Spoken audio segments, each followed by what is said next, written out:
The pen was still warm in my hand when Denise's phone went off.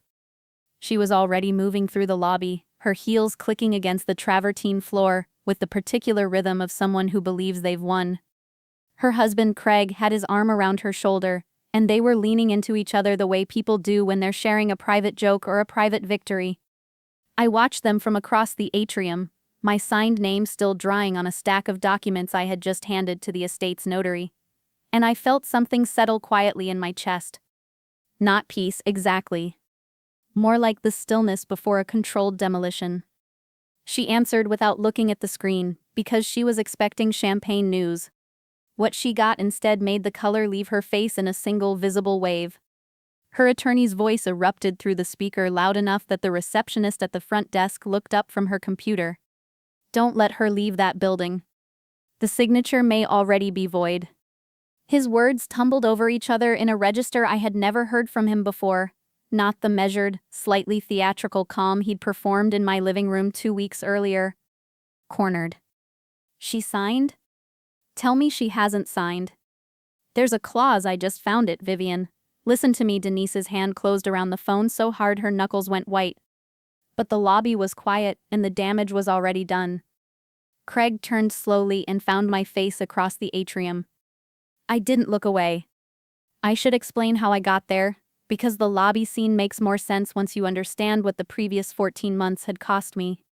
My father's diagnosis arrived on a Tuesday in February, the kind of gray administrative Tuesday that has no business hosting life-altering news. Stage 4 pancreatic cancer. The oncologist used the phrase aggressive trajectory, which is a clinical way of saying that time was the one resource we couldn't buy more of. Within 3 weeks, our family home in Larkspur had been reorganized around a hospital-grade bed, an oxygen concentrator, and a medication schedule that ran on a whiteboard I updated every morning before my first cup of coffee. I am a healthcare compliance auditor by profession. I spend my days reading the fine print inside the fine print, reviewing billing codes, flagging procedural irregularities, building documentation trails that hold up under regulatory scrutiny. It is detail work, quiet work, the kind of work that makes people's eyes glaze over at dinner parties. It also meant that when my father's insurance carrier began denying claims for palliative medications, I wrote 3 of them. I won 2. My sister Vivian, who is 4 years older than me and runs what she calls a lifestyle brand consultancy. She arrived most weekends carrying an iced beverage and a rehearsed expression of concern, and she left within the hour, usually citing a client call or a brand partnership deadline. Her husband Craig accompanied her on roughly half these visits. His contribution to my father's care was to stand over the kitchen counter reading the medical invoices with the theatrical distress of a man being personally wronged by hospice billing. Are we really hemorrhaging this much every month? He would ask this to no one in particular, as though the numbers on the page were a moral failing rather than the cost of keeping a dying man comfortable. He never offered $1. Neither did Vivian. I stopped expecting them to. What I did not anticipate was that my willingness to carry the weight would be interpreted, over time, as an agreement to carry it permanently. The inheritance conversation began at the reception following my father's memorial service. Began is perhaps too gentle a word. Vivian cornered me in the dining room while the catering staff was still clearing the dessert plates. She had a folder. Of course she had a folder. Inside it were printouts she described as tax assessments and lien documentation, figures highlighted in red, columns of numbers designed to suggest catastrophe. She explained in a tone of sisterly anguish that my father's properties were buried under years of unpaid tax liability. That accepting my share of the estate would mean assuming that she and Craig had spoken with their attorney and were prepared, reluctantly generously, to absorb the full burden themselves. She said this while my father had been in the ground for approximately 4 hours. Over the following 10 days, Craig's voicemails became a genre unto themselves. Each one arrived with fresh urgency, new deadlines, escalating consequences for my hesitation. The tax agency would freeze accounts. The window to negotiate with creditors was closing. My silence was being interpreted, he said, as stubbornness that would cost the entire family. Vivian sent texts that managed to be simultaneously wounded and threatening, a tonal combination I had not previously believed possible. I am a compliance auditor. My entire professional existence is built on the premise that numbers, when examined carefully, tell the truth. The numbers in Vivian's folder did not tell the truth. I noticed the first discrepancy on a Thursday evening, working through the lean documentation with a highlighter and a glass of water. I brought the folder to my friend Paloma the following morning. Because Paloma is a former title insurance examiner, she identified 3 more inconsistencies before lunch. The assessed valuations didn't match public records. The lien figures cited a tax period that didn't correspond to any filing my father had made.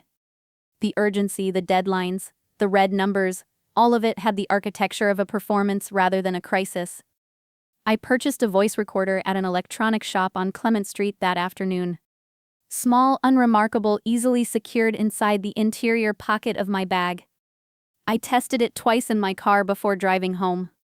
Then I called Vivian and suggested we meet for dinner to discuss the estate details one final time before I made my decision.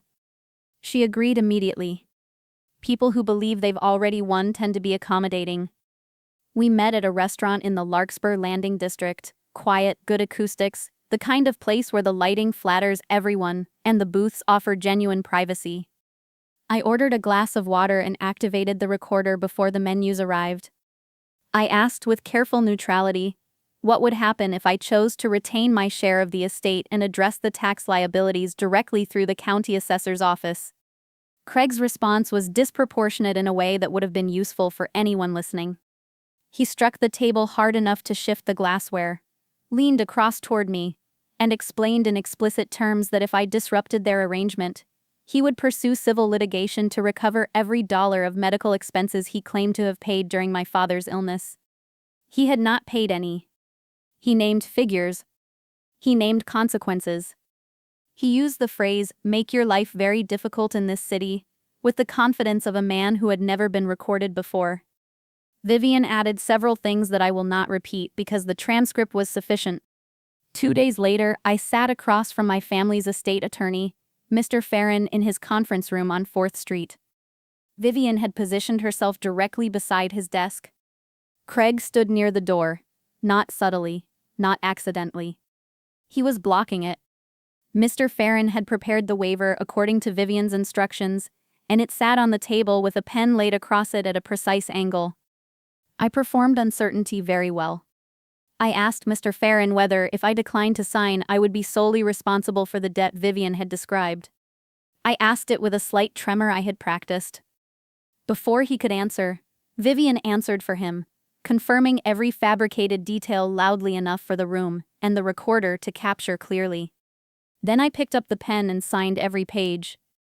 The satisfaction on their faces was something I filed away carefully, the way you file away evidence you intend to use. In the hallway outside the conference room, I had 4 minutes alone. I used them to upload the audio file to the court's electronic submission portal and to forward a copy to Vivian's attorney directly. By the time I walked into the lobby, the documentation was already in transit. What you need to understand about my father's original trust is that he was not an unsophisticated man. He had built his estate carefully, and he had worked with a cautious attorney who had included in the original trust language a forfeiture provision. Any named beneficiary found to have employed coercion, fraud, or extortion against another beneficiary in connection with estate proceedings would forfeit their own claim entirely. It was a clause that had probably never been triggered before. It was about to be triggered completely. Vivian's attorney called her approximately 9 minutes after I signed the waiver. I watched it happen from across the atrium. I watched the phone come out of her bag, the casual confidence of the speakerphone button, and then the systematic removal of color from her face, as her own lawyer described, in increasingly frantic terms, exactly what I had submitted and exactly what it would cost her.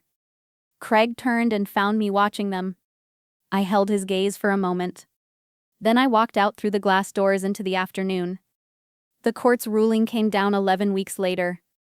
The waiver was nullified on the grounds of documented coercive duress. Vivian's inheritance claim was forfeited under the trust's own terms.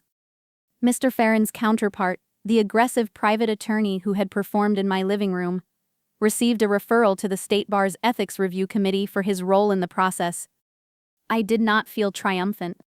I want to be precise about this because the story is easy to misread. What I felt mostly was tired in a way that didn't require an audience. I blocked both of their numbers. I deleted the contact entries entirely. I used a portion of the estate to pay down the credit I had accumulated during my father's illness, and I put a deposit on a small condo in a neighborhood where I don't have a history with anyone. I had one session with a therapist who told me that grief and relief are not mutually exclusive, that you can miss someone, and also be grateful you no longer have to manage the people around them. I found that useful. The rest I'm still working through. What I keep returning to is this: I was useful to my family for over a year, and that usefulness was eventually reframed as obligation.